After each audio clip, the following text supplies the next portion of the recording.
오늘도 주님의 은혜 가운데 새롭게 출발하는 모두가 되시기를 주님의 이름으로 축복합니다.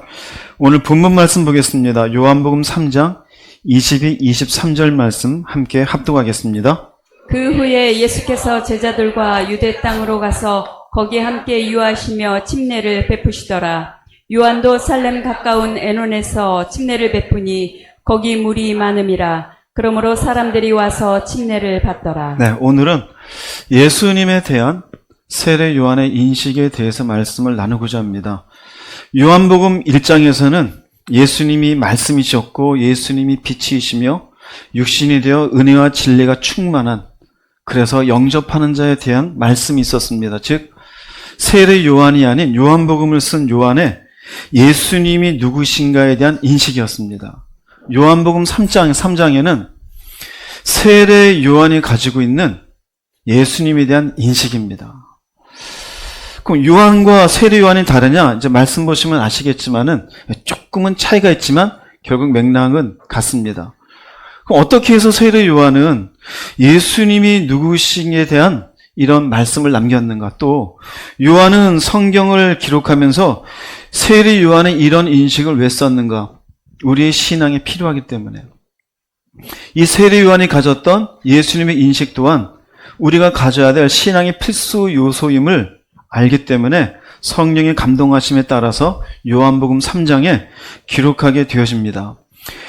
요한이 예수님에 대한 인식을 드러내게 된 것은 배경이 있습니다. 3장 오늘 말씀 보면은 22절 23절인데요. 말씀 보면 예수님이 침례를 베풀죠. 그런데 보세요. 요한도 뭐하고 있습니까? 침례를 베풀어요. 느낌이 어떻습니까? 느낌이? 요한이 침례를 베풀고 있는데 예수님이 거기 오셨어요. 이로 인해서 어떤 관계가 될 수 있을까요? 경쟁 관계가 될 수 있어요. 저희 교회가 여기 있습니다. 근데 저 옆에 호실에 교회가 들어왔어요. 그럼 괜히 의식하지 않아도 여러분들이 아니 저기 몇 명이야? 이게 뭘까요? 경쟁 관계가 되는 거죠. 그런 긴장 관계가 있습니다. 예수님이 침례를 베푸시더라. 근데 얘기하는 건 요한도 침례를 베푼이라고 돼 있어요. 그리고 한 걸음 더 나아가 제자들이 3장 26절 이렇게 얘기합니다. 읽어보겠습니다. 그들이 요한에게 가서 이르되 라삐어 선생님과 함께한 요단강 저편에 있더니 곧 선생님이 증언하시던 이가 침례를 베풀매 사람이 다 그에게로 가더이다. 물어보겠습니다. 세례는 요한이 먼저 베풀었을까요? 예수님이 먼저 베풀었을까요? 요한이 먼저 베풀었으니 일종의 기득권이 좀 있을 수 있겠죠. 그렇죠? 일종의 가게로 치면 선점했다 이 얘기예요. 이 강에서 선점을 하고 있는데 갑자기 예수님이 왔는데 사람들이 어떻게 제자들이 보니까 다 어디로 가요? 예수님에게로 가더이다. 제자들의 보고요. 즉, 이 보고는 처음 시작했던 세례 요한의 영향력이 줄어드는 것을 제자들이 어떻게 해요? 아쉬워해요. 그 마음속에 뭐가 있어요? 예수님을 향한 시기와 질투가 내포된 보고가 있는 거예요. 좀 전에 교회 얘기를 했는데 저희 교회가 100명 안 되잖아요. 근데 저 옆 교회에서 또 했는데 갑작스럽게 여러분 가운데 나도 저기 갈란다. 근데 막 50명 쭉 줄었어요. 선진 형제가 와서 그럽니다. 그 50명이 다 저기 가 있던데요. 자, 그럼 그 말을 듣는 사람의 입장에서 어떻게 될까요? 아이씨. 표현은 안 하지만, 아씨. 이게 뭘까요? 이게 질투예요. 시기하고 질투는 다릅니다. 같은 말이 아니에요. 시기는 나한테 없는 걸 상대방이 가지고 있으면 시기예요. 두 명 관계에서 나타나요. 질투는 내가 가지고 있는 무엇인가의 관계가 다른 사람에게 빼앗기는 거예요. 세 명이 필요해요. 즉 나와 사귀고 있던 여자가 다른 사람에게도 마음을 줘요. 그건 질투예요. 나한테 없는 재능을 누군가가 갖고 있어요. 그건 시기예요. 제자들이 지금 예수님 향해서 시기와 질투가 있어요. 저 사람은 뭔데? 우리한테 있던 사람이 왜 다 저렇게 가지? 그럼 이런 제자들에게 뭔가는 얘기해야 되지 않겠습니까? 그렇죠? 선진 형제가 저한테 얘기하면은 뭐라도 얘기해야 되지 않겠어요? 그래서 나온 게 세례 요한이 예수님에 대해서 가지고 있는 생각이 드러나게 된 거예요.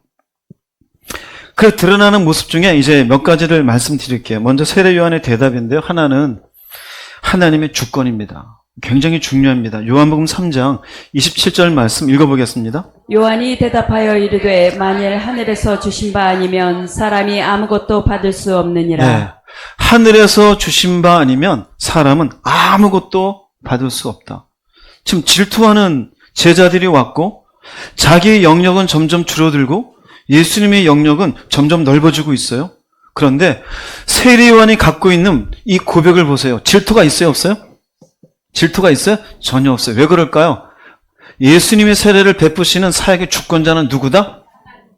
하나님이다 이거예요. 그러므로 예수님께로 사람들이 몰려가는 것은 누구의 뜻과 계획 때문이다? 하나님의 뜻과 계획 때문이다. 여러분 이거 선뜻 이렇게 받아들일 수 있습니까? 쉬운 게 아니에요. 첫 번째 말이 제자들에게 내리는 첫 번째 말이 바로 이거였어요. 이게 무엇일까요? 이렇게 표현할 수 있어요. 하나님의 섭리와 주권을 인정하는 신앙이네요. 자, 우리는 하나님의 섭리에 대해서 많이 얘기해요. 하나님의 주권에 대해서 얘기해요. 하나님의 주권이라는 얘기는 우리가 먹는 거, 입는 거, 사는 모든 것들이 누구의 손에 있다? 하나님의 손에 있다라고 인정하는 신앙이네요. 섭리라는 것은 우리의 삶에 일어나는 모든 것들은 하나님의 계획 가운데 진행되고 있다라고 믿는 것이에요. 자, 이런 믿음은 우리들에게 가장 기본적일까요? 아니면 최종적인 걸까요? 기본적인 거예요. 가장 기본적인 거예요. 이스라엘 백성들이 광야 생활을 시작할 때 하나님이 이들에게 가장 먼저 보여주고 있는 것은 불기둥과 구름기둥이었어요. 너희들이 여기에서 어떻게 가는지 멈추는지는 전부 누구에게 달려있다? 나한테 달려있다요. 너희들이 얼마나 많은 인원수가 있으며 얼마나 능력이 있으며 얼마나 재능이 있는지 그건 중요한 게 아니에요. 가나안 땅에 들어가는 것도 결국 너희들의 능력에 달린 것이 아니라 누구한테 있는 것이다? 그거 보여주신 거예요. 예수를 믿게 되어진 것을 비유적으로 애굽에서 종살이를 끊어낸 것으로 비유해요. 이제는 세상을 살다가 종의 노예가 되지 않고 이제는 하나님의 백성이 되었어요. 백성이 된 사람의 가장 기본적인 시작점은 하나님의 섭리와 주권을 인정하는 신앙이에요. 세례 요한이 제자들에게 이것부터 얘기해요. 마음속에 들어올 수 있는 질투가 있어요. 시기도 있을 수 있어요. 왜 나는 줄어들지? 그러나 이건 누구를 인정하지 못하는 태도일까요? 하나님이. 이건 우리들에게도 굉장히 중요해요. 우리의 신앙이 왜 변질되어져 가는지 아세요? 결국 이 땅에서 내가 가지고 있는 것, 못 가지고 있는 것. 남들과 비교하며 누구는 저렇게 되는데 나는 되지 못한 것. 반대로 누구는 안 가졌는데 나는 이만큼 가진 것. 그 모두가 결국 하나님의 섭리와 주권을 인정하는 신앙에서 출발하지 못하고 있어서 그래요. 그러므로 이 말씀이, 요한의 첫 번째 이 말씀이 우리에게 주는 교훈은 이와 같습니다. 고린도전서 4장 7절 말씀 먼저 읽어보겠습니다. 여러분이 가지고 있는 것은 모두 하나님께로부터 받은 것이 아닙니까? 이렇게 다 받은 것인데 왜 받은 것이 아니고 자기의 것인 양 자랑합니까? 어떤 말인지 이해가 되겠죠? 내가 서울대를 나왔어요? 근데 네가 똑똑해서 나왔냐 이거예요. 사업을 해서 매출을 저희 교회는 없지만 매출을 1년에 100억씩 막 일으켜요? 그게 네가 한 거냐 이거예요. 남들보다 뛰어난 외모를 가졌어요? 그거 네 거냐 이거예요. 그게 무엇을 의미할까요? 하나님께로 받았으면 하나님의 주권과 섭리를 인정하는 신앙인은 감사라는 거예요. 감사라는 거예요. 그것을 가지고 내 것인 양 사람들 앞에 어깨를 쭉 올리고 사람들을 무시하고 나는 이런 사람이야라고 교만을 가지지 말라는 거예요. 그런 사람이 하나님의 주권과 섭리를 인정하는 사람이에요. 또 하나는 전도서 3장 13절에 읽어보겠습니다. 사람이 먹고 마시며 자기가 수고하는 모든 일에 만족을 느끼는 이것이 하나님의 선물임을 알게 되었다. 내가 먹어요? 마셔요? 수고하는 모든 일이 누가 주시는 거예요? 하나님이에요.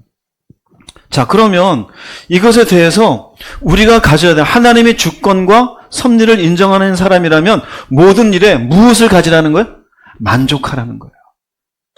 즉, 여러분 스스로 지금 세례 요한이 얘기한 신앙의 첫걸음, 내 삶에 대해서 가져야 될 태도, 하나님의 주권과 섭리에 대한 신앙을 가져야 돼요. 이게 없으면 신앙은 변질돼요. 처음은 얘기했어요. 있는 게 있으면 감사해요. 두 번째는 내게 준 모든 것들에 대해서 여기 모든 일이 먹는 게 차이가 있을 수도 있어요. 마시는 게 차이가 있을 수 있어요. 쟤는 10,000원짜리 먹는데 나는 5,000원짜리밖에 못 마시네. 그럴 수 있어요. 내가 하는 모든 일에 어떤 사람 100을 얻을 수 있고 나는 10밖에 못 얻을 수 있어요. 그럼에도 불구하고 거기에 대해서 하나님의 선물인 줄 알고 뭐 하는 거예요? 만족하는 신앙인. 이게 하나님의 섭리와 주권을 인정하는 신앙이에요. 여러분 한번 살펴보세요. 내 신앙이 어디에서 변질되었을까? 만족이 없어요. 늘 남과 비교해. 감사가 없어요. 주어진 것에 대해서. 그러면은 결국 우리는 하나님의 주권을 인정하지 못하는 사람이 되어져요. 신학적으로는 이렇게 표현되고 있습니다. 빌립보서 4장 11절 13절 읽어보겠습니다. 내가 궁핍함으로 말하는 것이 아니니라. 어떠한 형편에든지 나는 자족하기를 배웠노니 나는 빚전에 처할 줄도 알고 풍부에 처할 줄도 알아. 모든 일 곧 배부름과 배고픔과 풍부와 궁핍에도 처할 줄 아는 일체의 비결을 배웠노라. 내게 능력 주시는 자 안에서 내가 모든 것을 할 수 있느니라. 어떠한 형편이든지 나는 무엇을 배웠대요? 자족하기를. 왜 그럴까요? 하나님의 주권과 섭리를 인정하는 신앙을 가지고 있었기 때문입니다. 이런 의미에서 보면 기복신앙은 철저하게 인간의 욕망을 부추기는 신앙이에요. 하나님을 믿는다는 그 믿음을 매개체로 내 욕심만 채우고 싶어 하는 거예요. 그 사람에게는 하나님의 주권과 섭리를 인정하는 신앙은 아예 없어요. 말로는 해요. 그러나 진짜 그것을 가진 사람은 내가 궁핍함에 있어도 하나님, 당신이 주신 주권 가운데 섭리 가운데 진행되는 인생인 줄로 뭐합니다? 믿습니다. 이게 맞는 거예요. 근데 그렇지 않고 열심히 교회 나와서 기도한다면서 아무개는 이렇게 사는데 나는 이런 것도 없고 내가 이번에 이런 일 하는데 응답도 안 해주고 누구는 이러는데 나는 그게 기도일까요? 그게 신앙일까요? 아니요. 그건 신앙이 아니에요. 왜 그럴까요? 시작조차 돼 있지 않아요. 하나님이 나에게 허락하신 것을 받아들일 마음이 하나도 없어요. 여러분은 어떤지 살펴보세요. 세례 요한이 세례를 베푸는 곳에 예수님 와서 세례를 베푸니 자기에게 세례받던 사람이 다 저리로 갔어요. 가질 수 있는 마음 불편하죠. 그런데 요한은 전혀 불편하지 않았어요. 우리도 똑같아요. 내 삶이 불편할 수 있어요. 누군가와 비교해서. 중요한 것, 나는 하나님을 어떻게 신앙하고 있는가? 그분은 살아계시는가? 여전히 그분이 내 인생에 대한 주권을 갖고 계시며 내 인생에 섭리하고 계심을 믿고 있는가? 믿는 여러분 되십시오. 없고 힘든 상황만 보지 마십시오. 여전히 내 인생을 단 한 번도 그분은 떠난 적이 없으시고 버린 적도 없으시고 먹는 게 조금 불편하고 마시는 게 불편해도 하나님은 은혜 가운데 내 인생을 이끌어 가신다고 하는 하나님에 대한 주권과 섭리를 인정하는 신앙인이 되시기를 주의 이름으로 축복합니다. 첫 번째였어요. 이것이 요한의 첫 번째 얘기였고요. 두 번째로는 몇 가지가 있는데요. 요한은 자기의 마음을 표현합니다. 즉 나는 어떤 사람인지, 저 그리스도와 나를 비교했을 때 내가 어떤 사람인지 요한은 자기의 정체성을 얘기하는 첫 번째는 나는 그리스도가 아니다 그래요. 철저하게 자기를 내려놓는 얘기예요. 요한복음 3장 28절 말씀 읽어보겠습니다. 나는 그리스도가 아니라 그분 앞에 보내심을 받은 사람이라고 하지 않았느냐. 너희는 그것을 직접 들은 증인이다. 네, 나는 그리스도가 아니라 그분 앞에 보내심을 받은 사람이라고 말하지 않았느냐. 즉 나는 그리스도가 아니고 그리스도 소개하는 역할이야. 너희는 오히려 내가 그리스도가 아님을 증언한 사람들이야. 다른 사람들이 세례를 받고 간 사람도 있을 거 아니에요?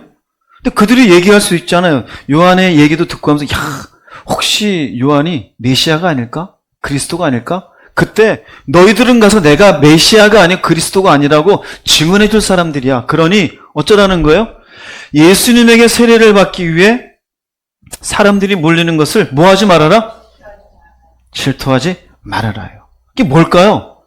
요한은 제자들이 자신을 그리스도와 같은 위치에 두려고 하는 시도를 애다는 단호하게 그것을 막아내는 거예요.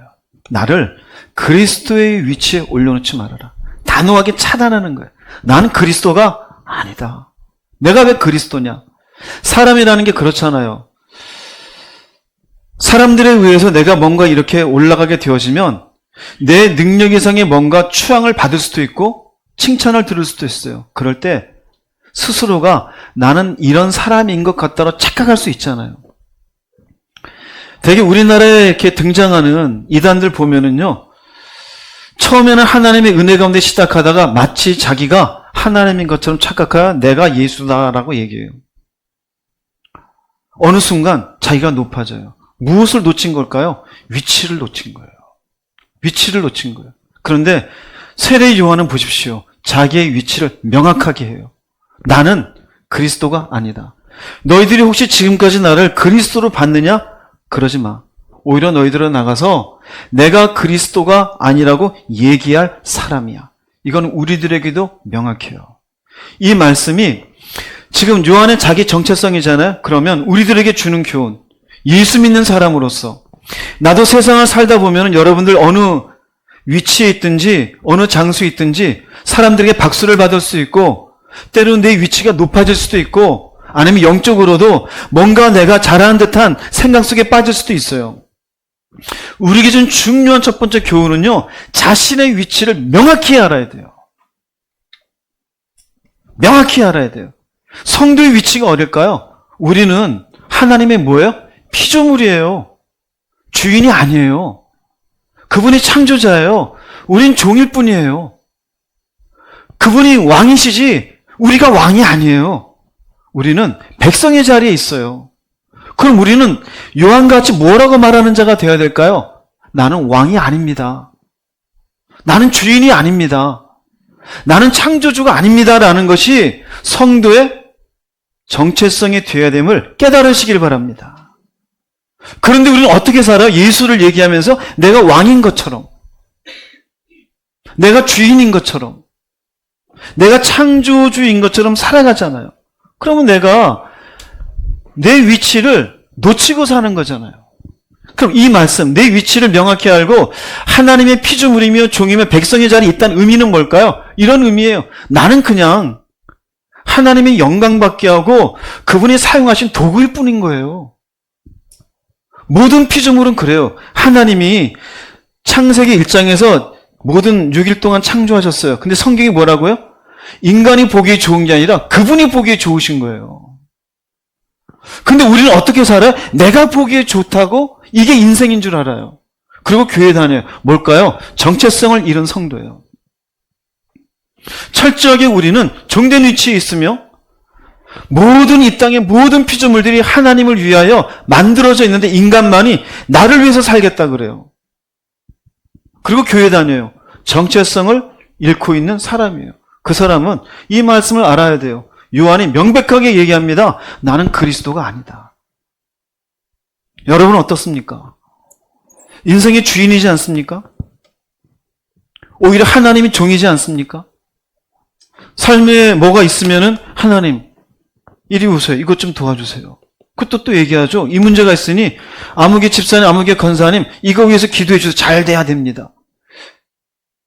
위치가 바뀌지 않았어요?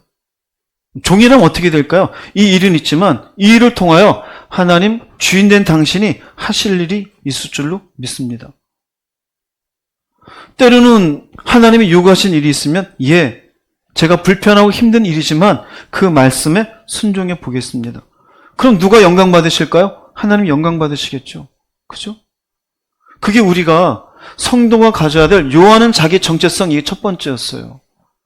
우리도 마찬가지예요. 우리는 종된 위치에서 하나님의 영광을 위해서 살아가는 사람으로 남아 있어야 됩니다. 누가복음 17장 10절 말씀 한번 읽어보겠습니다. 이와 같이 너희도 명령받은 것을 다 행한 후에 이르기를 우리는 무익한 종이라 우리가 하여야 할 일을 한 것뿐이라 할지니라. 이거 주님이 하신 말씀이에요. 너희는 얘기해라 이거예요. 명령받은 거 행한 뒤에 뭘 더 받고 못 받고 있고 없고 그거 따지지 말라 이거예요. 우리는 무익한 족입니다. 하여야 할 일을 한 것뿐입니다. 근데 우리는 어떻게 해요? 조금 교회 생활 열심히 하고 조금 은혜를 받고 나는데 이 정도 됐으면 돈 좀 부어주시죠. 이 정도 됐으면 내 자식이 좀 올라가야 되는 거 아닙니까? 이 정도 됐으면 병도 좀 고쳐야 되는 거 아닙니까? 근데 주님은 단호합니다. 아니, 넌 그냥 뭐다? 종이다 이거. 즉, 성도는 종이며 주인 되신 주님께 무엇을 돌리는 위치에 있어요? 영광이에요. 여러분들 누구를 위해서 삽니까? 나를 위해서 삽니까? 주인된 하나님을 위해서 삽니까? 명확합니다. 이 위치가 명확히 되지 않은 사람, 믿음으로 살지 않는 사람이에요.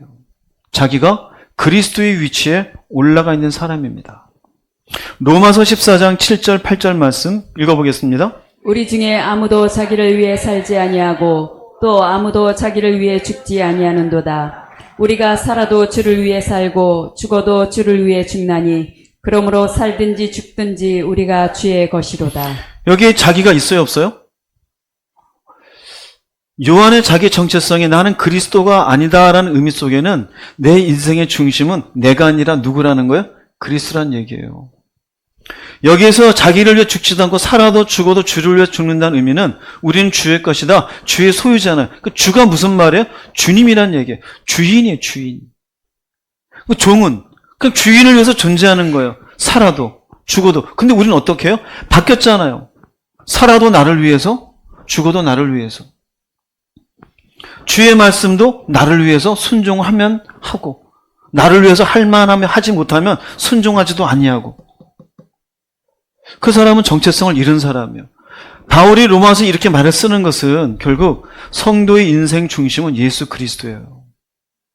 여러분의 인생 중심은 누구입니까? 우리의 삶은 결국 자기의 유익을 위해서 사는 불신자들하고 달라요.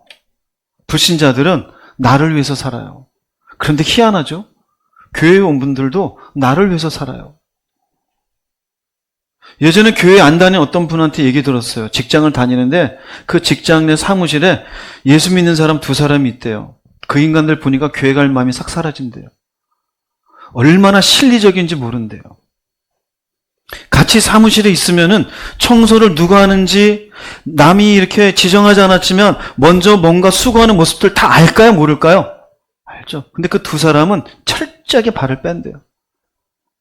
말은 안 하지만 그 2사람 쳐다보니 교회 다닐 마음이 싹 사라진대요. 그럼 누구의 유익을 위해서 사는 걸까요? 그 사람은 자기들 유익에 그냥. 인생 중심이 나예요. 어디서 잘못된 거예요? 스스로가 인생의 중심에서 나는 그리스도가 아니다라는 예수, 당신이 나의 왕이시며 창조주이시며 주인이십니다라고 하는 여기에서 출발되지 않은 거예요. 믿음의 사람의 올바른 정체성을 가지고 있지 못한 겁니다. 요한은 명확하게 합니다. 나는 그리스도가 아니니라. 오히려 너희들은 내가 그리스도가 아닌 것을 증거하고 다닐 사람이다. 이게 첫 번째 요한의 자기 정체성에 대한 고백이었습니다. 2번째는 나는 기쁨이 충만하다라고 합니다. 요한복음 3장 29절 말씀 읽어보겠습니다. 신부를 취하는 자는 신랑이나 서서 신랑의 음성을 듣는 친구가 크게 기뻐하나니 나는 이러한 기쁨으로 충만하였노라. 지금 상황상 보면 제자들과 함께 세례를 베푸는 자리에 예수님이 오셔서 사람들이 저리 다 갔어요. 영향력이 줄어들었어요. 기뻐할 상황입니까? 아니죠. 그렇죠? 그런데 기뻐한대요. 여기서 신랑은 예수 그리스도예요. 신부는 하나님의 백성이에요. 하나님의 백성이라는 의미는 예수 그리스도를 믿고 믿음 가운데 서 있는 사람들이에요. 여기 신랑의 친구는 결혼을 돕는 조력자 요한 자신을 이야기합니다. 그런데 여기 보면은 나는 이런 기쁨으로 충만하노라로 갑니다. 나는 이러한 기쁨으로 충만하도다. 즉 예수님이 신랑 되시고 그쪽으로 세례를 받으러 가는 사람들이 신부가 되어서 나는 이 사람들이 이곳에 가서 예수님과 접촉을 가진 이 모습이 어떻다는 거야? 나는 너무너무 기쁘다라는 거예요. 즉 이 말에 이러한 기쁨으로 충만하노라라는 의미는 두 가지 얘기야. 현재적 의미와 미래적 의미가 있어. 현재적 의미는 사람들을 예수님께 인도하는 기쁨이 있다 이거예요. 사실은 내가 세례를 베푸는 건 저 예수님께 인도하기 위해서이다. 중요하죠, 그죠? 미래적 의미로는 하나님의 나라에서 이 하나님의 백성들, 신부가 된 믿음의 사람들이 누릴 영원한 무엇을 바라보는 기쁨이에요? 생명을 바라보는 기쁨이 나한테는 어떻다? 충만하다라는 거예요. 충만하다. 그러면 요한 자체로는 얻는 이익이 있어요, 없어요? 하나도 없어요. 10원짜리 하나 없어요. 누가 와서 신발 하나 사주는 것도 아니에요. 그가 입고 있는 약대 털옷을 새 털옷으로 바꿔주는 것도 아니에요.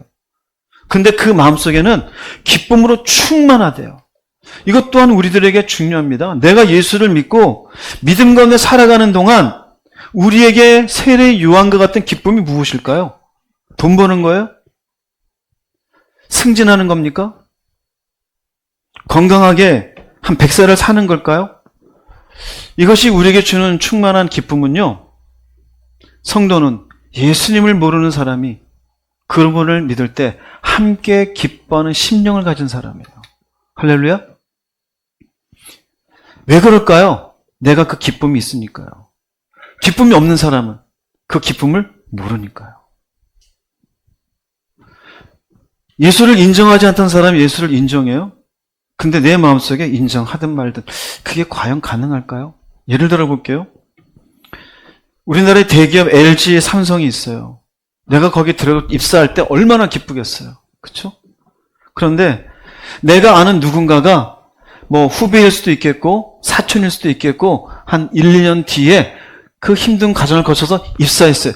기분이 좋아요, 안 좋아요? 근데 마음에 들어든 말든 뭐 지 인생 사는 거지. 이게 돼요?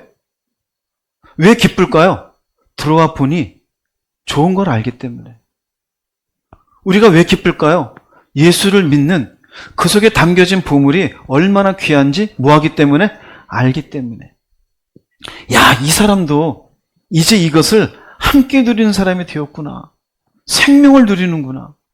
죽음으로 가던 인생이 이제는 죽음을 이루지 않고 생명을 얻게 되었구나.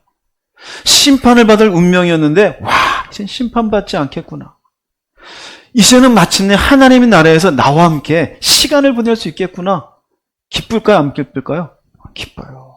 이 기쁨이 있어야 돼. 이 기쁨은 하나님이 한 영혼을 생명으로 이끄셨다는 사실을 보는 기쁨입니다. 왜요?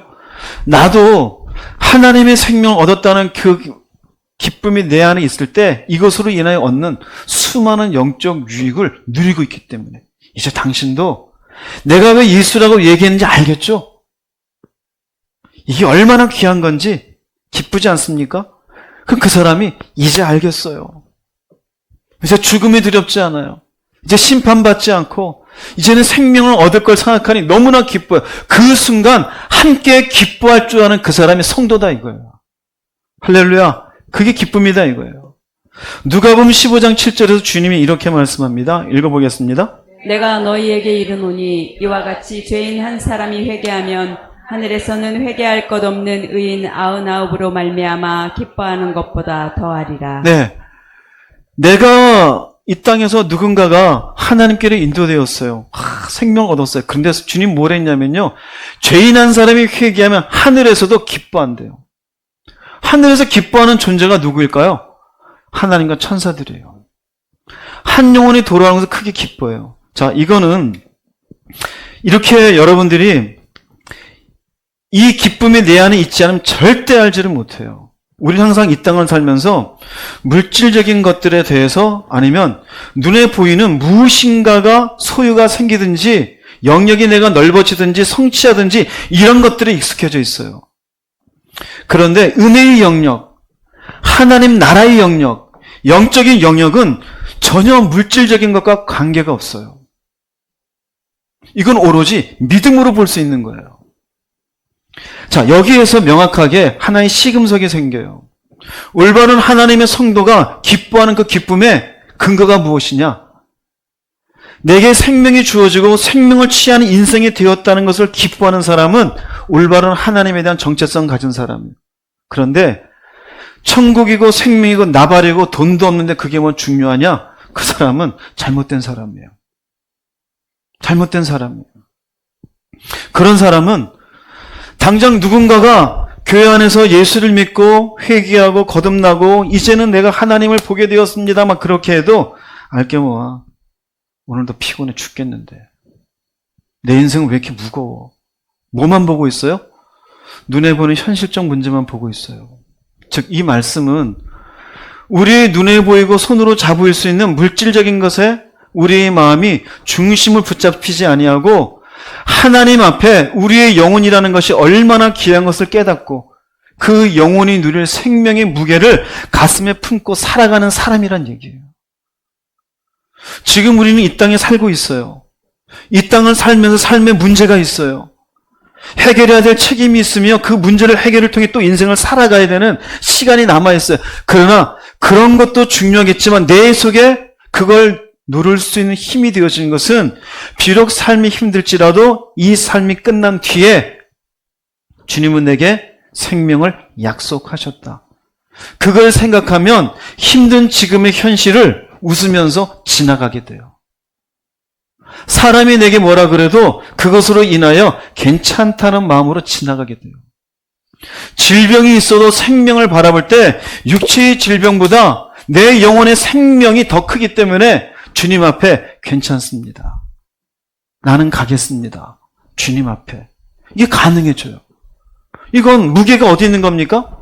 보이지 않는 영역에 대한 무게가 있는 거예요. 여러분들 보십시오.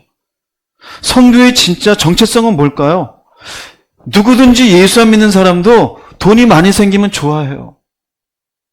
내가 뭔가 성취해서 올라가면 좋아해요.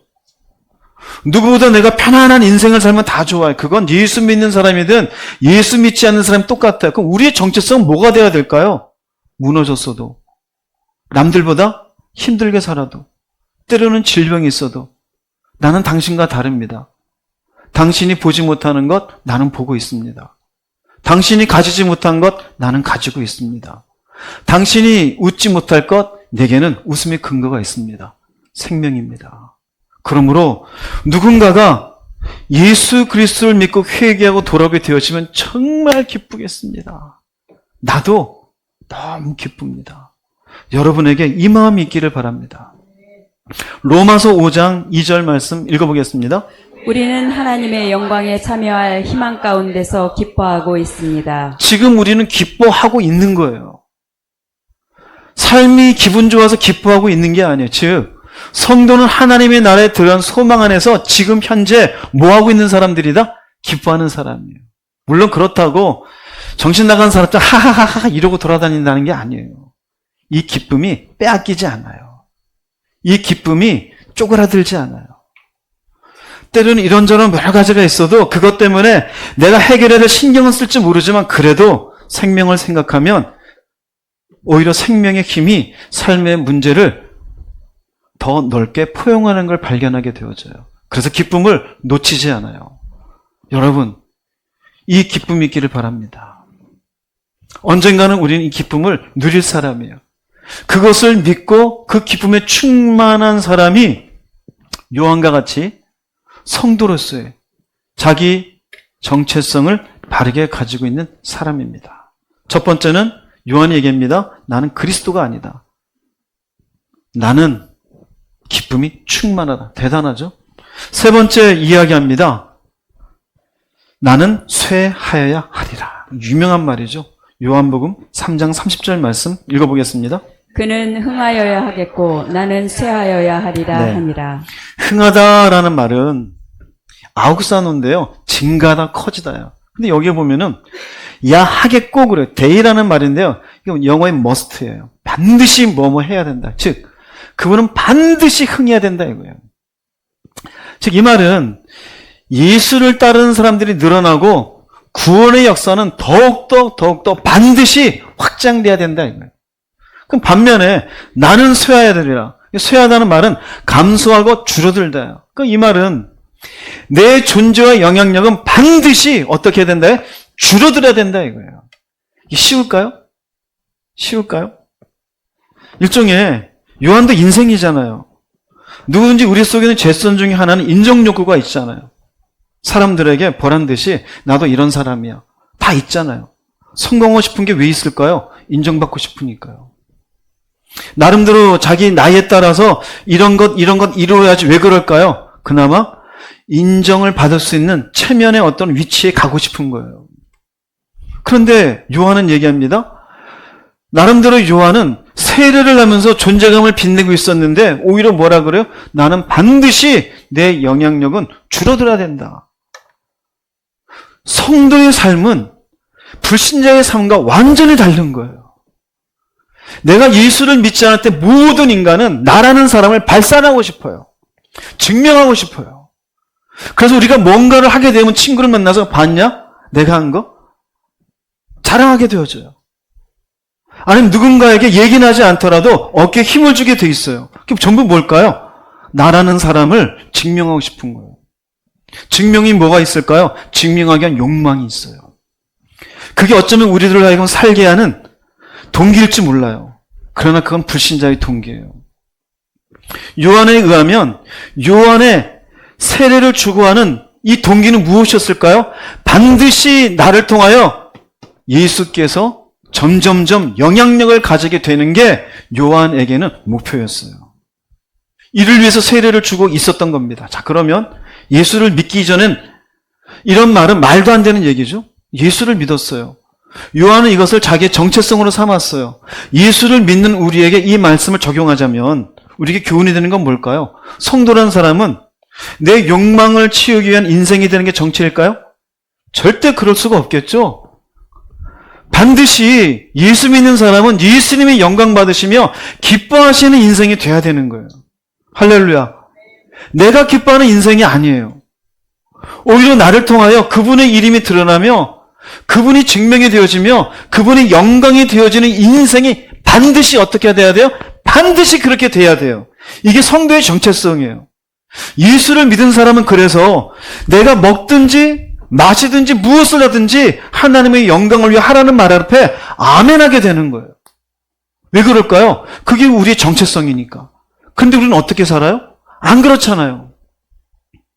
욕망에 종이 돼 있지 않습니까? 내가 편한 대로 하잖아요. 내가 성취하고 싶은 것대로 하고 내가 계획하는 대로 그 계획을 막 꾸려가잖아요. 무엇 때문에 그래요? 욕망이 있잖아요. 욕망이. 예수님 어디 있어요? 그분의 영광은 어디 있고? 성경은 얘기해요. 하나님이 기뻐하시고 선하시고 그분 앞에 무엇이 옳은지 분별하는 자가 되라 그래요. 근데 우리는 항상 순간에 내가 흥해야 하겠고 예수님은 줄어들지 않습니까? 하나님의 말씀이 있어도 내 욕망이 우선이 되어지고 하나님의 말씀은 차선 아니면 내던져지지 않습니까? 그건 뭘까요? 성도의 정체성을 잃은 사람이에요. 반드시 우리는 우리를 통하여 예수님이 영광 받으시며 기뻐하시는 인생이 돼야 돼요. 그러려면 무엇을 없애야 될까요? 이게 어떤 인생인지 아세요? 자기 부인의 신앙인이 되는 거예요. 자기 부인이라는 의미 속에는 내 하고 싶은 욕망을 내려놓을 줄 알아야 돼요. 내려놓을 줄 알아야 돼요. 우리 속에 여러 가지 욕망이 있어요. 그것을 주님의 영광을 위해서 하나님의 기뻐하심을 위해서 당신을 위한 인생으로 제가 바꾸었으니 내려놓겠습니다. 예수께서 얘기하셨어요. 마태복음 16장 24절 말씀 읽어보겠습니다. 예수께서 제자들에게 이르시되 누구든지 나를 따라오려거든 자기를 부인하고 자기 십자가를 지고 나를 따를 것이니라. 네, 자기를 부인하래요. 욕망을 내려놓으래요. 이게 조금 여러분들이 어려울 것 같아서 자기 부인의 신앙에 세 가지가 있어요. 자기 부인의 신앙. 하나는요. 내 욕망을 성취하기 이전에 생각하는 거예요. 세 가지를 한번 생각해 보세요. 자기 부인이 된 신앙인은 내 생각 속에 일어나는 계획이 우선이 아니에요. 하나님의 뜻이 우선이 되는 사람이에요. 내가 하고 싶은 계획과 이걸 통해서 무언가 이루어질 만한, 될 만한 게 있어요. 그럼에도 불구하고 자기 부인의 신앙은 내 생각에 대한 욕망보다 주여 당신의 뜻이 무엇입니까? 하는 게 옳으리까? 하지 않는 게 옳으리까? 첫 번째예요. 여러분의 생각대로 인생을 살고 있다면 자기 부인의 신앙인이 아니에요. 두 번째로는요, 자기 부인의 신앙인은요, 자기를 보호하고 방어하고자 하는 것을 내려놔요. 인간은 항상 남에게 신경 써요. 남이 말하는, 저 인간이 나를 무시해? 내가 배운 게 없다고 아주 우습게 여기네? 내가 못 산다고 함부로 말하네? 이게 뭘까요? 그리고 가가지고 따져요. 너 그렇게 말했지. 감정적인 부분이에요. 자기 부인의 신앙은요, 자기를 방어하고 자기를 보호하려는 걸 내려놔요. 자존심을 내려놔요. 무엇이 중요할까요? 저 사람이 나를 무시하든지 말든지 그건 중요한 게 아니에요. 하나님의 나를 어떻게 보시느냐가 중요해요. 내가 옷을 잘 입었는지 못 입었는지, 머리를 이쁘게 했는지 안 했는지, 내가 저 사람 앞에 어떤 얘기를 듣든지 말든지 그게 중요한 것이 아니라, 하나님, 당신 앞에 제가 올바르게 살고 있는 것입니까? 당신의 기쁨이 되고 있는 것입니까? 사람들은 저렇게 말하는데 저 말대로 제가 진짜 잘못하고 있는 겁니까? 자기 부인된 신앙인은 나를 먼저 방어하려고 하질 않아요. 그래서 남들이 나를 무시해도 그래, 무시하세요. 자존심이 없는 사람처럼 되어져요. 자기 부인이 안 된 사람은 감정을 물방울 하나만 던져도요, 쌍심지가 올라가요. 에이씨, 네가 나를 뭐를 보고. 그 사람은 자기 부인의 신앙인이 아닙니다. 세 번째 시금석이 있어요. 자기 부인이 된 신앙인은요, 자기 의존성을 버립니다. 자기 의존성을 버린다는 의미는 내가 재능도 있고 능력도 있고 할 만한 사람도 있어요. 그런데 주님을 따르는 내 신앙의 중심을 보자면 이게 중요한 게 아니라 하나님의 일하심이 중요해요. 내가 할 수 있는 능력보다 하나님의 능력이 크므로, 내가 가지고 있는 마음보다 그분의 마음이 크심으로 내가 아닌 하나님의 은혜를 사모하게 되어져요. 내가 할 수 있습니다가 아니라 그 전에 하나님 은혜를 주시면 이 일을 제가 순종하겠습니다. 자기 의존성이 떨어지게 되어져요. 그게 자기를 부인하는 자예요.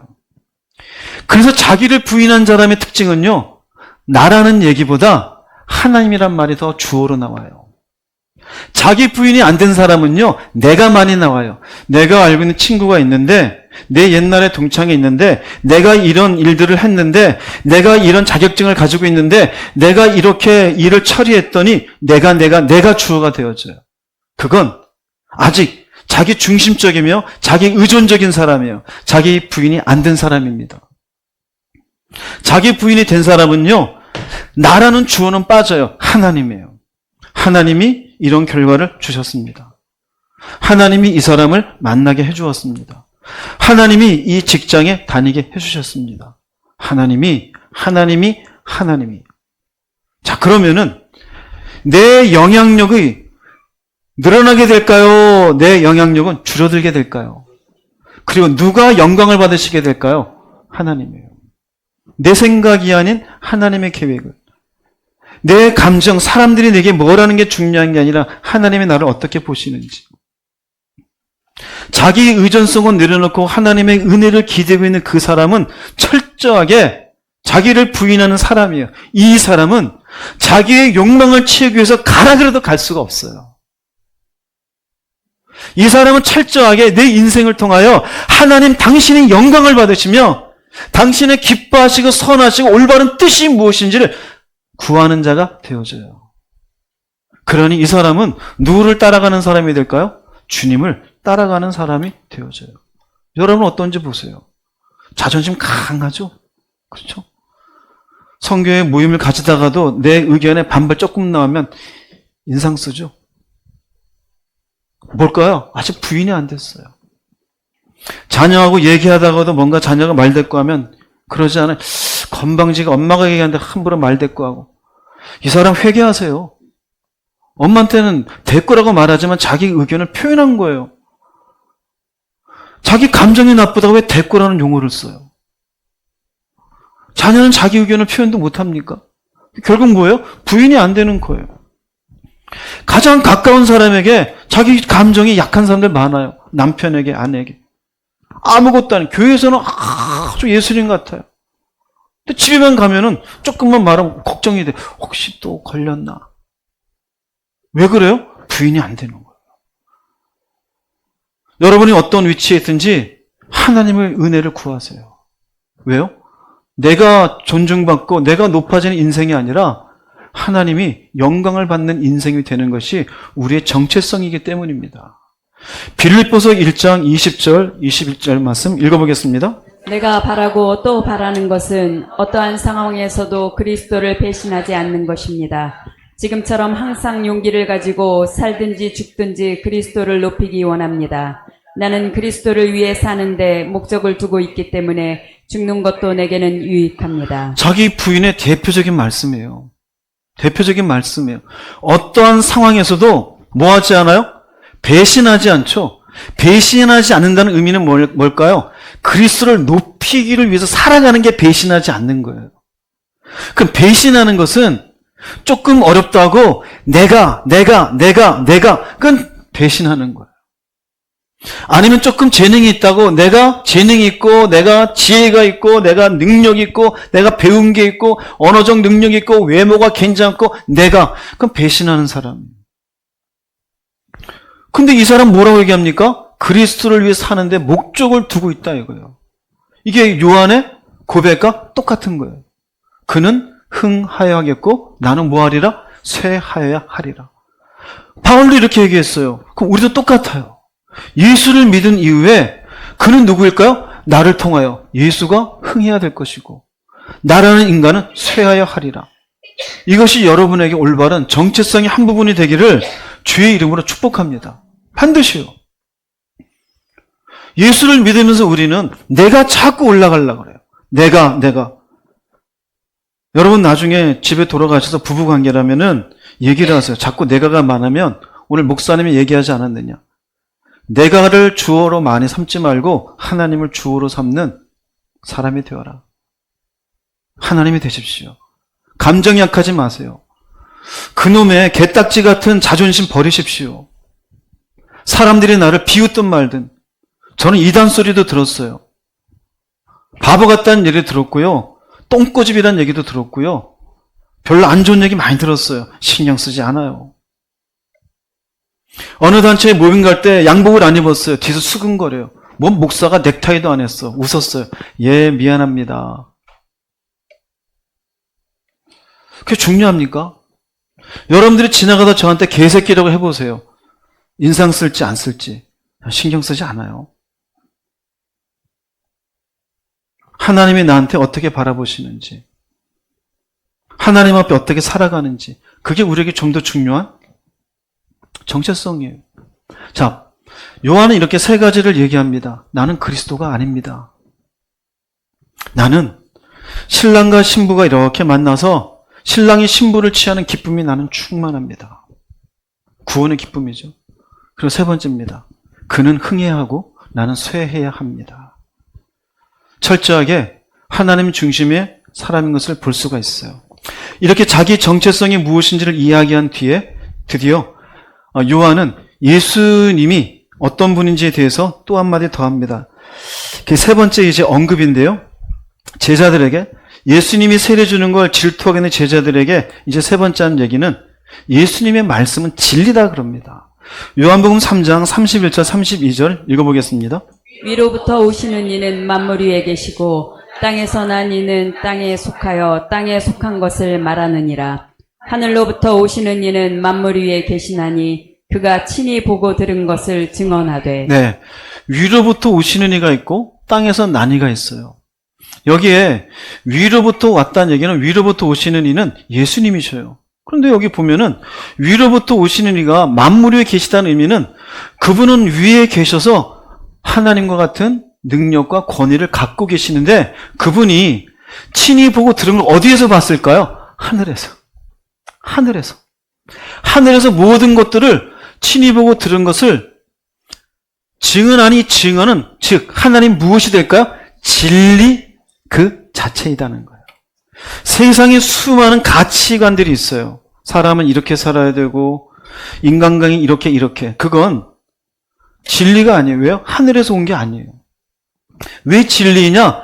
천지만물을 지으시고 인간을 만드시며 인간에게 살아가는 방법을 이렇게 살아라라고 알려준 그 말씀이 이렇게 살아갈 때 그게 올바른 인간의 모습이기 때문에 진리예요.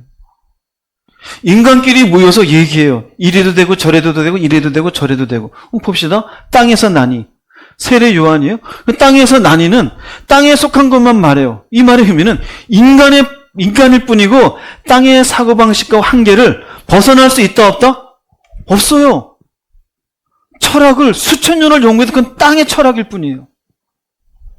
인간은 이래야 된다 아무리 얘기해봐야 그건 그냥 인간의 윤리일 뿐이에요. 진리가 아니에요. 즉 세례 요한은 이렇게 얘기하면서 결국 우리에게 무엇을 얘기하냐면요.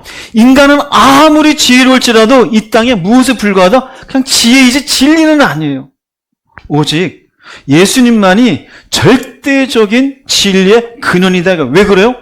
그건 위로부터 왔어요. 하늘로부터 오시니까 만물에 계시는데 거기서 다 보고 들은 걸 증언해 주었으니 그것만이 진리다 이거예요. 말씀을 잘 따라오세요.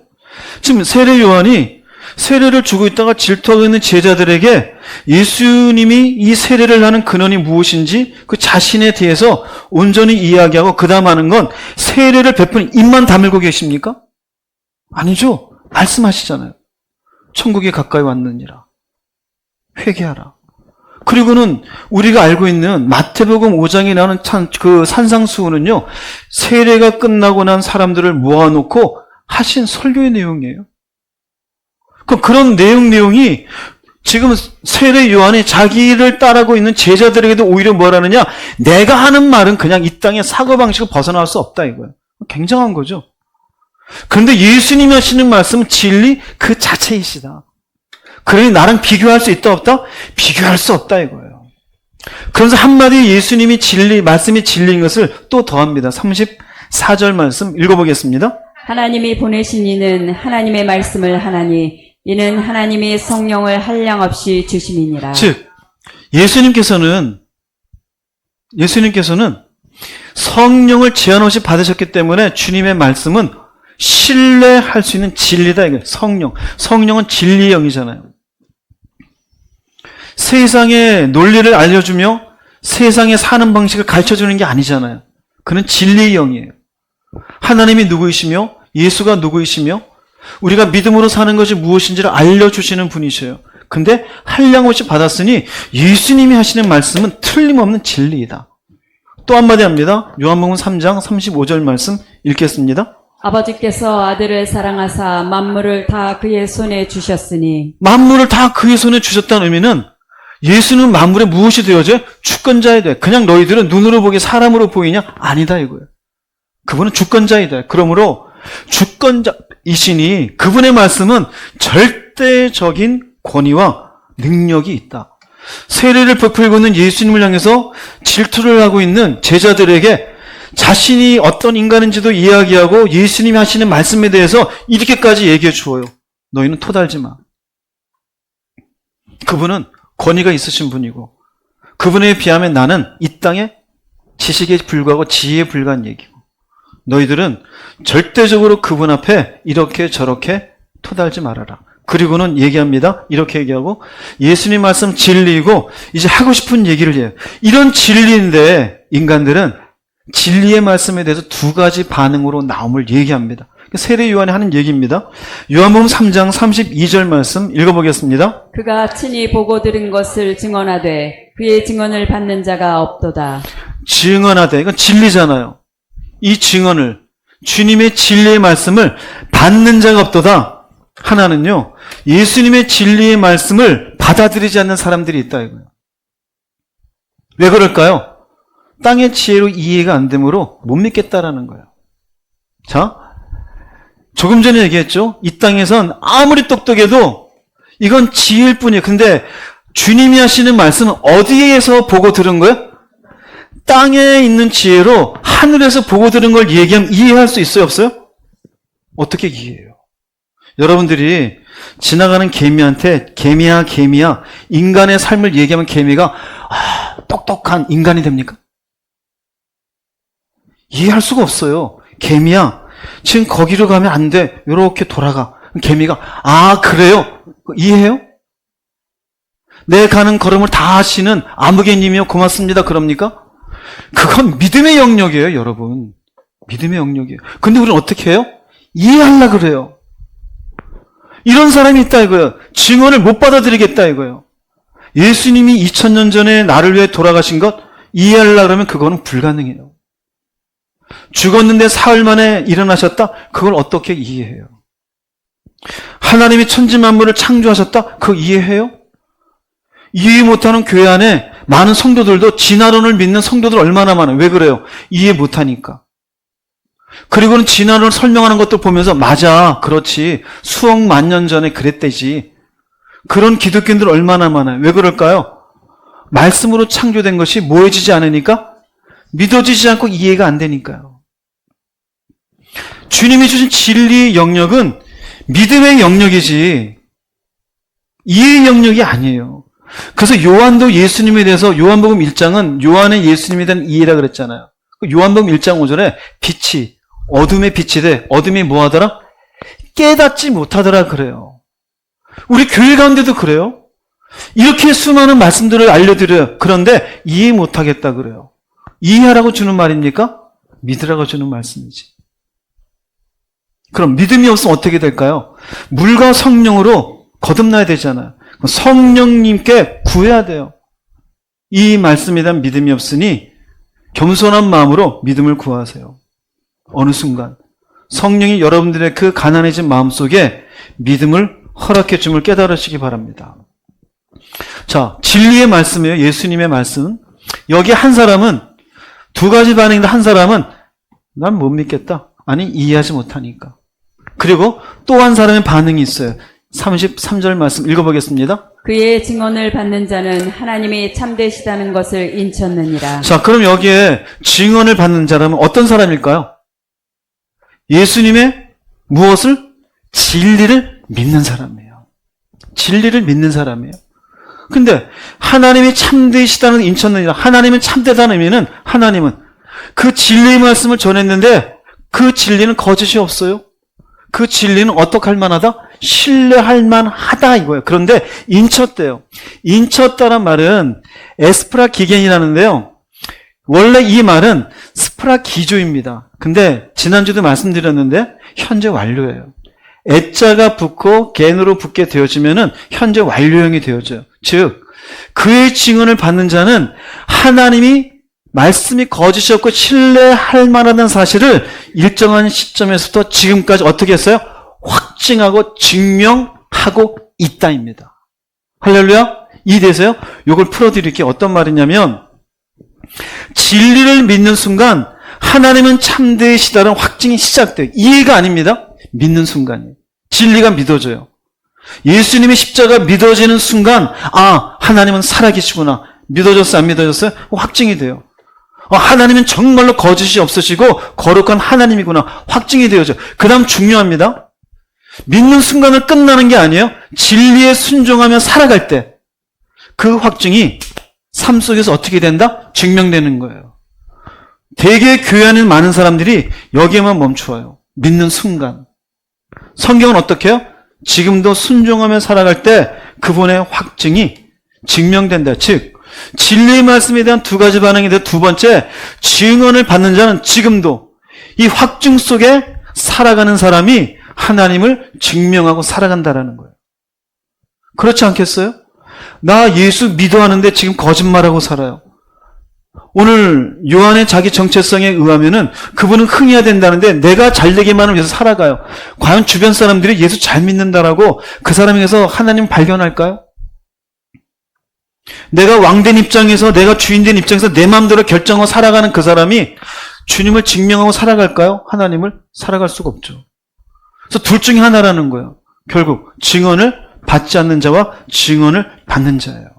그러면서 요한복음 3장 36절에서 이렇게 마무리를 합니다. 한번 읽어보겠습니다. 아들을 믿는 자에게는 영생이 있고 아들에게 순종하지 아니하는 자는 영생을 보지 못하고 도리어 하나님의 진노가 그 위에 머물러 있느니라. 재밌는 말씀입니다. 이게 이제 요한이 예수님에 대한 인식을 마지막으로 정리해주는 말씀이 되어져요. 제자들에게. 핵심입니다. 아들을 믿는 자에게, 그럼 여기는 대비가 되는 거니까 아들을 믿지 않는 자에게가 되어야 되잖아요.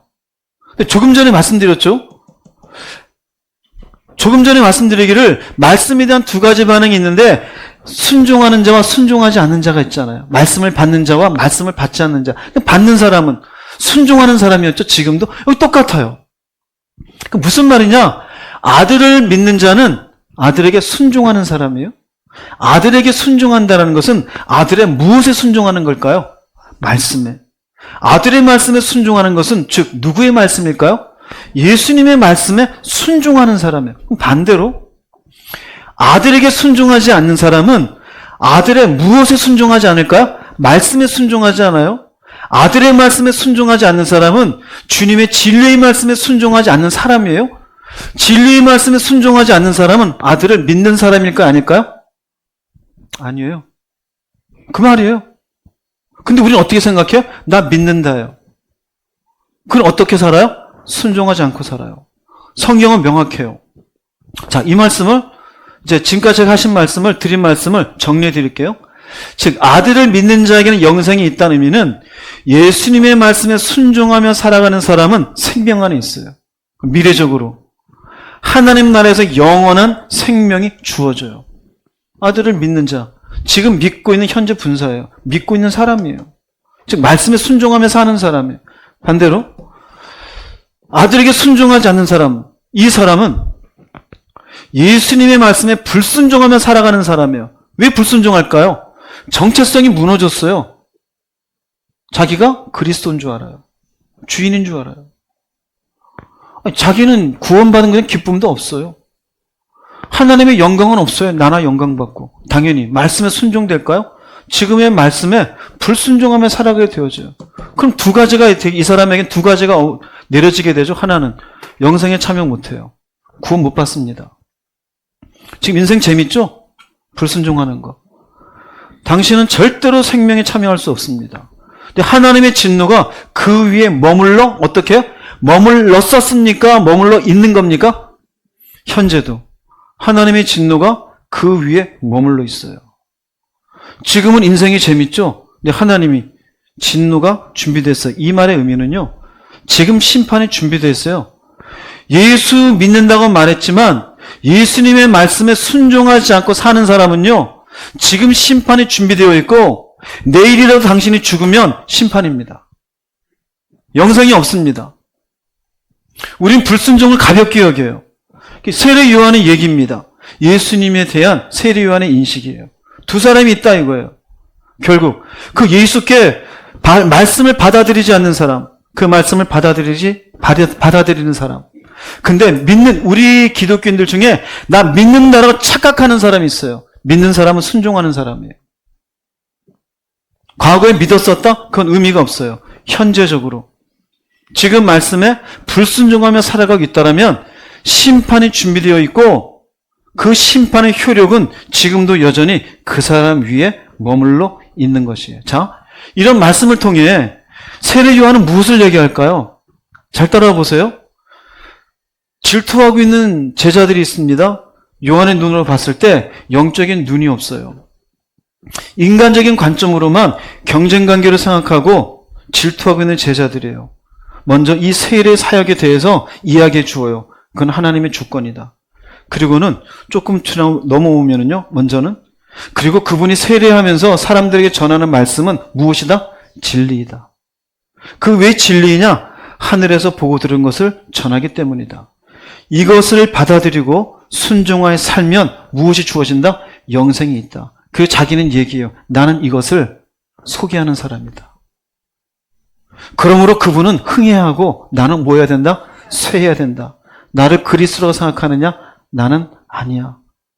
저분이 그리스도야. 너희는 저분을 따라가 영생 얻는 자들이 되어라. 그래서 마태복음을 보면은요, 세례 요한이 자신의 제자들을 예수님께 소개해요. 가라 이거예요. 왜 가라 그래요? 가서 영생을 누리는 자가 되어라요. 요한은 줄 수 있어요, 없어요? 요한은 못 줘요. 소개하는 자예요. 자, 그럼 우리들에게 명확합니다. 예수 왜 믿었어요? 영생 받으려고. 세례 요한도 세례 주면서 영생 받으라고 예수께 소개했어요. 예수님은 세례를 왜 주었어요? 진리의 말씀에 사람들을 인도하여 그들로 하여금 그 말씀을 통해서 순종하는 자가 되어 영생 이르는 자가 되게 하기 위해서였어요. 여러분 어떻게 사세요? 열심히 일하고 돈 벌고 먹고 마시고 그냥 재밌게 사세요? 믿음으로 사십시오. 현재의 삶을 말씀 앞에 사십시오. 자신의 욕망의 노예가 되지 마십시오. 나를 위해 십자가 지신 그 예수 그리스도의 십자가의 은혜를 생각하며 자기의 욕망을 꺾는 자기 부인의 신앙인이 되십시오. 그 개떡 같은 자존심 좀 버리십시오. 이 땅에서 편하게 살면 얼마나 편하게 살고 싶어요? 왜 그렇게 게을르게 늘어져 있습니까? 믿음으로 산다라는 것은 나를 꺾어내어 저 하늘을 바라보며 내가 하기 싫은 무엇인가에도 순종하며 사는 것이에요. 그럴 때 비로소 그 사람이 예수가 누구인지를 증명하며 사는 사람이에요. 여러분들은 내가 어떤 인간인지를 인정받기를 원하십니까? 하나님의 나라에 가서 하나님께 인정받으십시오. 사람들이 내게 뭐라 그러든지 말든지 그건 중요한 게 아니에요. 인생은 결국 둘 중에 하나입니다. 영생을 보는 사람이고 영생을 보지 못하는 사람이에요. 그런데 우리는 육신이 이 땅에 있으니 재밌게 사는 것과 재미없는 인생, 편안한 인생과 편안하지 못한 인생, 내 나름대로 인생의 가치관에 쏠려 있어요. 말씀은 어디가 있어요? 나를 위해 십자가신 예수가 나한테 주신 진리는 무엇에 있습니까? 그게 나를 불편하게 하는 말씀이에요? 아니요. 지금은 불편해도 나를 생명 주기 위해서 살아갈 수 있도록 내게 주신 생명 같은 말씀인 것이에요. 근데 그것을 귀하게 여기지 않고 내던져요. 내 마음대로 살랜다고. 그러면 진노가 준비되어 있을 뿐이에요.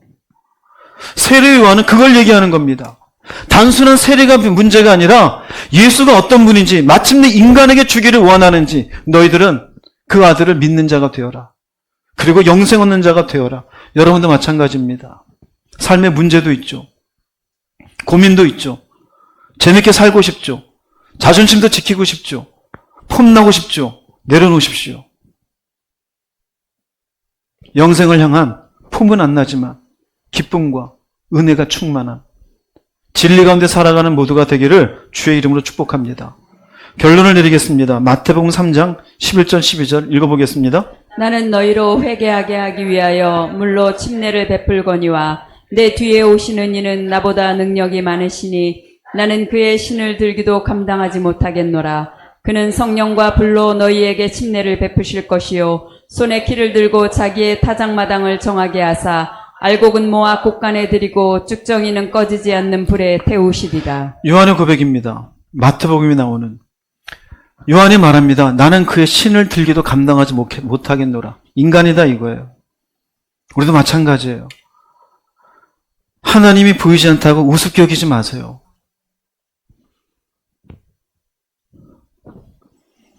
주님이 왜 나를 위해 십자가 지신 겁니까?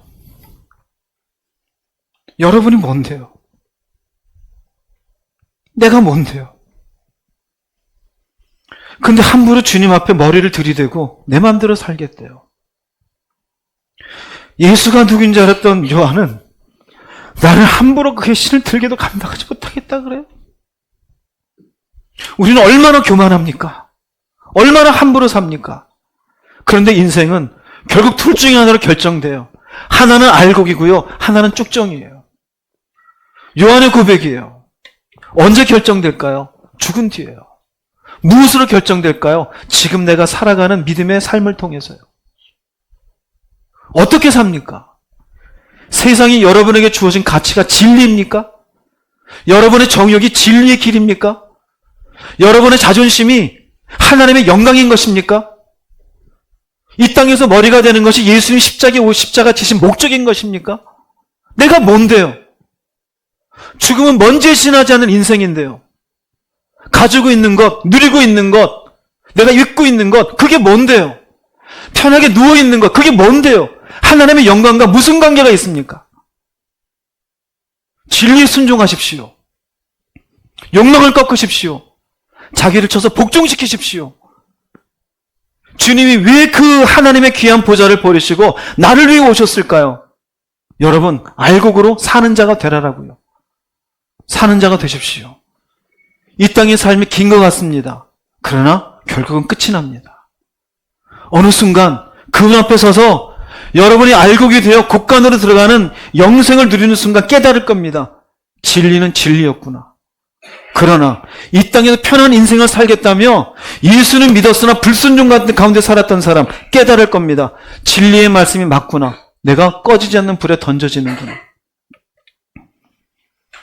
그래서 천국을 이야기하고 지옥을 이야기할 때 지옥에 떨어진 사람들이 슬피 울며 이를 간다 그래요. 왜 그래요?